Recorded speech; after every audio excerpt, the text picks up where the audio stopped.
So, now that I've taught you the safety of all of the gear and got you ready to actually go and ride, let's talk about two different bikes that there are. The first one is a 4-stroke bike. The 4-stroke has 4 different pistons in it, and so that is able to push around the gas and push it through the engine. Now, the bike actually has oil in it, and so you don't have to mix your oil with your gas. Whereas a 2-stroke, which is the bike that I have, the 2-stroke has 2 pistons, so it moves the gas around with just those 2 pistons.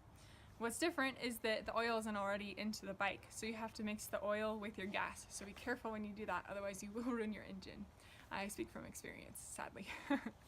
Now let me talk to you about the specs of my bike.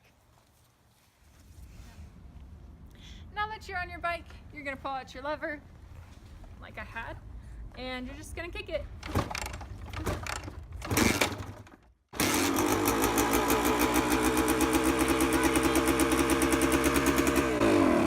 Now when you kill your bike, you're going to push this red lever right here, and that'll stop it whenever you want it to stop. And it's a pretty good thing to remember, because otherwise, depending on the settings of your bike, it could be going for a really long time. Now that you've learned how to start and stop your bike, you're going to want to control your speed. So let me show you the throttle. This right here would be the throttle.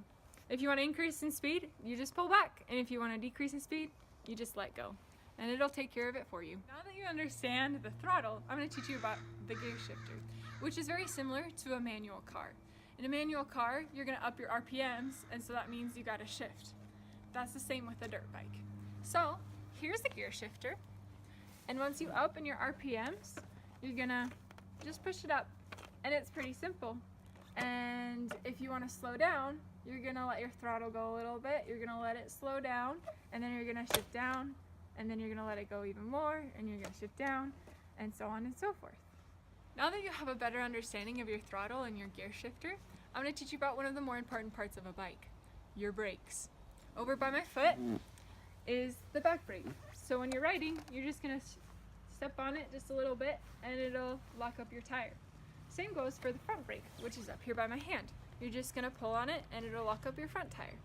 Big disclaimer, when you are using your front brake, make sure that you've used it while you've also used your back brake. Because if you use your front brake while you're going at a decent amount of speed, you will probably go over the handlebars, which is why your gear is so vital, to save you for moments like those. Now that you understand the basics of a dirt bike, you're ready to ride, so let's go do it!